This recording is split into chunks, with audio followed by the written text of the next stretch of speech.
The mark appeared without warning, and without apology. In the cold administrative depths of the Galactic Predation Registry, a crimson glyph bloomed beside an unremarkable yellow star labeled SOL3. No poetry. No ceremony. Just a bureaucratic death sentence stamped by an algorithm older than most civilizations. Target designated. Resource viability, high. Resistance projection minimal. Claim window, 72 standard cycles. Across known space, predators took notice. The Karth Dominion's war clutches flexed in anticipation. The Valari Trade Combine began drafting futures contracts on human labor before the message even finished propagating. Lesser empires, scavenger states and privateer leagues, smelled blood and adjusted course vectors toward Sol. Humans were newcomers. Loud ones. Industrious. Dangerous in small, inconvenient ways, but still soft. Still divided. Still naive enough to believe that borders and laws meant something beyond their own sky. Earth, they decided, would be quick. On the planet itself, the warning arrived during a summer thunderstorm. Lightning rolled across cloud banks as every screen, civilian, military, orbital, flickered to life. Satellites screamed under the weight of an alien signal forcing itself through channels never meant to carry it. The message translated itself flawlessly, rewriting language mid-sentence until it spoke in every human tongue at once. Your world has been marked. You exist by sufferance. Compliance ensures survival. Resistance ensures example. For 3 seconds, the world went quiet. Then came the noise. Markets crashed before traders could blink. Emergency sirens howled in cities that had never known war. Politicians flooded cameras with practiced calm, repeating words like dialogue, coalition, measured response. Religious leaders declared omens. Conspiracy forums caught fire. Somewhere, a man laughed. Admiral Jonah Harker watched the broadcast from a hardened bunker buried beneath the Rocky Mountains, a relic from a colder war humanity pretended was over. His hair was white now. His spine hurt when the weather changed. The scar across his cheek, a souvenir from a boarding action no history book mentioned, itched like it always did when things were about to go wrong. He took a slow sip from his mug. The coffee was terrible. Military coffee always was. Well, he said to the empty room, they finally found us. Harker had been there at first contact. The real first contact, not the sanitized version taught in academies. He remembered the smiles. The gifts. The way the aliens had spoken of cooperation while quietly mapping human weaknesses. He also remembered the colonies that never reported back. The probes that vanished past the Kuiper Belt. The incidents written off as accidents because the alternative was too ugly to face. Earth's leaders convened emergency councils. Proposals flew. Some wanted to negotiate. Some wanted to hide. A few, very few, wanted to fight, though none could explain how. After 18 hours of debate, they agreed on a response. A careful one. Respectful. Humble. A message acknowledging the mark, requesting dialogue, offering concessions. It was the kind of message prey sends when it hopes the predator is feeling merciful.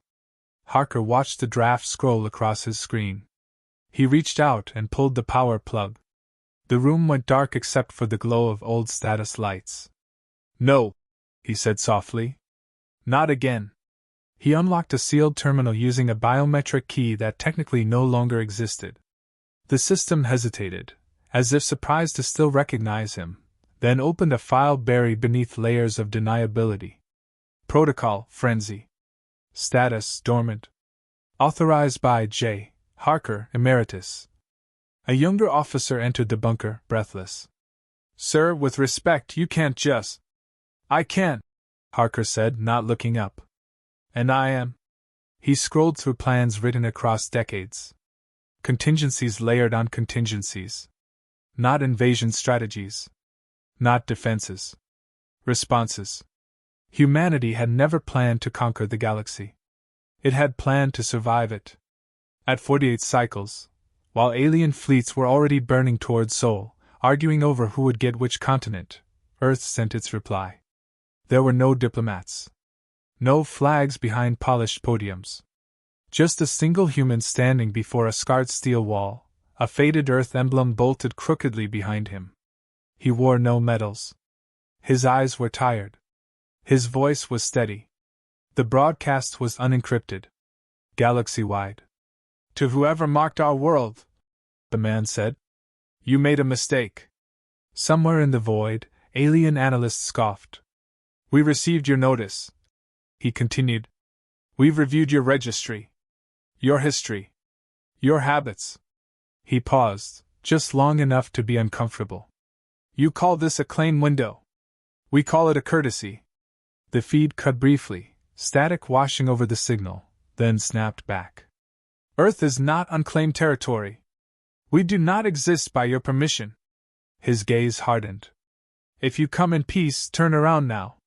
If you come for tribute, for bodies, for example." A thin smile. "We accept your invitation." The screen went black. Across the galaxy, something shifted. Veteran admirals felt it first, a prickle along old scars, a sense of déjà vu they couldn't place. Sensors across multiple sectors began reporting anomalies. Ghost signals. Echoes where nothing should be. In the Karth Dominion's war hall, a junior tactician hesitated before speaking. "Honored Claw, the humans didn't ask for terms." The Claw Lord dismissed him with a flick of a talon. "Prey often bares teeth before the kill." But even as he spoke, long-range charts updated. Sol's gravity wells changed. Not stronger. Not weaker. Prepared. Back on Earth, the thunderstorm passed. Rain washed streets clean. People stared up at the sky, wondering which star would bring death. Admiral Harker shut down the terminal and leaned back, exhaling slowly. "They wanted an example," he murmured. "They just didn't realize who they were teaching." Far beyond human space, the first alien fleet crossed the final threshold into Sol, and found that the system was already awake. The galaxy laughed. It laughed the way empires always laughed when a small, loud species refused to kneel, amused, indulgent, already planning how to carve the lesson into history. The predation registry did not revoke Earth's mark. It merely updated the file. Resistance confirmed. Escalation authorized. 6 fleets altered course. The Karth Dominion's first Harvest Armada led the charge. 200 war vessels grown rather than built, their hulls chitin thick and bristling with biocannons. Behind them came the Valari private security flotillas, sleek and corporate, each ship insured down to the last atom. Trailing farther back were scavenger clans, mercenary packs, and religious crusaders eager to witness a civilization's end. They expected to find Earth scrambling. They did not expect Sol to be quiet. No radio chatter. No active patrols. Human traffic vanished beyond the inner planets. Even the asteroid belts looked abandoned, mining platforms dark and cold. The Karth Admiral, Clawlord Threx, tasted the air through his sensory spines. "They hide," he declared. "Advance." The fleet crossed the heliopause. And Mars exploded. Not from orbit. Not from bombardment. From within. The red planet split along ancient fault lines that should not have existed. Its crust peeled back like a shell, revealing a core of machinery, vast, geometric, and unmistakably artificial. Rings of weapon platforms unfurled, each one igniting reactors that warped gravity into screaming knots of blue-white light. A human voice cut across all channels, open and unfiltered. "Welcome to Sol." Space folded. Human ships didn't arrive in neat formations. They tore into reality like shrapnel, dropping out of distorted jump wakes that shredded nearby Karth vessels on entry alone. Their hulls were ugly, angular, scarred, mismatched. No two ships looked alike, as if each had been built for a different war. Which, in truth, they had. "Target command nodes," the voice ordered. "Leave the lifeboats. Let them run." The Karth fleet fired first, and discovered their weapons were lying to them. Targeting solutions drifted. Range estimates lagged by microseconds that might as well have been eternity. Human counterfire punched through chitin and bone with brutal efficiency, kinetics slamming home at relativistic speeds. Boarding pods slammed into Karth hulls like thrown knives. Human marines poured through breaches in clouds of vaporized atmosphere, magboots locking, rifles barking. They moved with practiced violence, calling out angles and kill counts like men on a range. Left clear. Contact 3 down. Hey, Sarge, this one's still twitching. Laughter crackled over the comms. Clawlord Threx watched his armada disintegrate in under 5 minutes.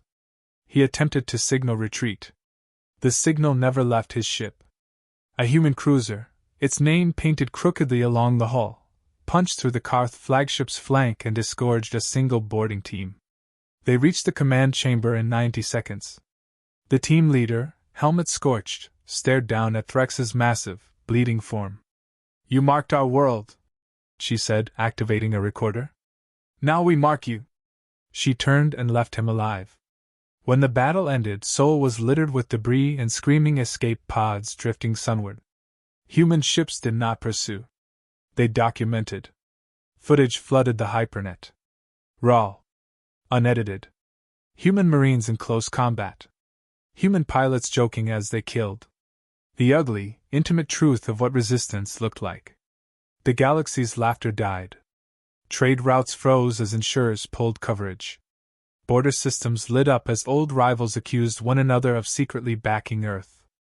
The Council of 12 convened an emergency session, and discovered, to their horror, that their defense grids were running human code written after first contact.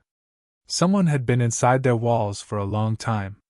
On Earth, Admiral Harker watched the chaos unfold, hands folded, expression unreadable. A junior analyst swallowed hard. "Sir, they're calling it a massacre." Harker shook his head. "No. That was an introduction." He leaned forward as new data streamed in, anomalies far beyond Sol. Ghost fleets waking in dead systems. Ancient wrecks transmitting again, broadcasting human phrases that hadn't been spoken in centuries. "Sir," the analyst whispered, "how did we do all this without them noticing?" Harker's mouth twitched. "Because they never thought Prey would plan this far ahead." Far from Sol, Valari executives stared at collapsing markets and burning fleets. They issued a private directive, bypassing councils and admirals alike. Authorized shadow protocols. No limits. No witnesses. In the dark between stars, things began to move that had never been meant to be seen. And for the first time since the mark appeared, Earth stopped broadcasting. The silence was deliberate. The galaxy, suddenly unsure who was hunting whom, leaned closer. And waited. The silence lasted 3 cycles. To the galaxy, it felt like holding a breath that refused to be released. Human ships withdrew behind Sol's inner orbits. Mars sealed itself, planetary plates knitting back together until no weapon or sensor could tell it had ever been hollow. Long-range scans showed Earth dark, no new transmissions, no diplomatic statements, no victory proclamations. Predators mistook it for hesitation. They were wrong. The third message arrived without warning, not from Earth alone, but from everywhere at once. It hijacked council chambers, trade hubs, military briefings, even private quarters. No translation lag. No encryption to crack. Just data, cold, precise, merciless. Archives. First came the probe logs. Early human explorers disappearing beyond the Kuiper Belt, flagged as navigational failures. Then missing colony reports, outposts erased before they could even be officially registered, their destruction quietly blamed on piracy. Next came something worse. Audio. Distress calls never answered. Human voices begging in static, cut short mid-sentence.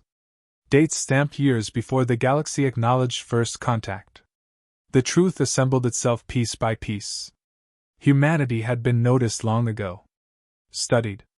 Tested. Culled. The footage shifted. Alien silhouettes moved through human habitats, efficient, bored, treating resistance like a nuisance. Data overlays identified ships, factions, profit margins. Names. The broadcast ended with a single line, burned into every display. "We remember every name." Panic erupted. The Council of 12 dissolved into accusations. Several members abruptly lost connectivity as their own citizens discovered archived evidence of necessary actions taken in secret. Trade worlds rioted. Militaries went to high alert, not against Earth, but against their neighbors. Then the Valari struck. They didn't come with fleets. They came with knives. Shadow cutters slipped through Sol's perimeter on stealth profiles so advanced they bent light itself. Human defenses went dark, not sabotaged, but deliberately opened. The cutters hit civilian targets. Hospitals. Refugee arcs. Orbital habitats packed with families evacuated from border colonies. No warnings. No demands. Millions died in minutes. Earth went silent again. This time, the silence felt different. 1 minute passed. Then every dormant human asset activated. Sleeper AIs buried in alien infrastructure woke up and stretched. Banking networks froze, then rewrote themselves. Defense grids in distant empires turned inward, politely requesting new authorization codes that no longer worked. Deep cover agents, some embedded for decades, received a single word on ancient quantum channels. Now, Valari data vaults evaporated in synchronized cyberstrikes, their carefully hoarded economic leverage reduced to blank ledgers. Entire stock exchanges vanished, not destroyed, but forgotten. Insurance markets collapsed under the sudden realization that nothing they had written was enforceable anymore. Elsewhere, Karth breeding moons lost atmospheric containment in a series of maintenance failures. No explosions. No spectacle. Just slow, irreversible sterilization. Across 12 systems, monuments rose without warning, hard-light constructs projecting archived war crimes into planetary skies. Faces. Orders. Executions. Evidence no one could deny. Admiral Harker appeared on the hypernet as the galaxy burned, his image calm, almost gentle. "You wanted an example," he said quietly. "So here it is." He folded his hands. "We don't conquer worlds. We don't need to." A pause, heavy as gravity. "But if you target our civilians again, we stop being careful." The message cut. In the chaos, unlikely things happened.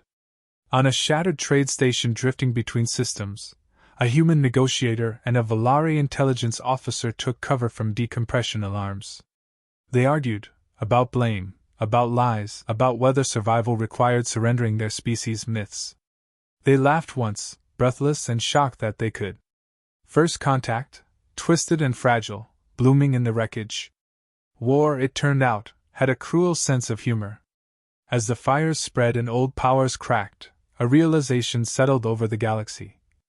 This was never about territory. Humanity wasn't fighting for space. It was settling accounts. And the ledger was far from balanced. The galaxy came crawling.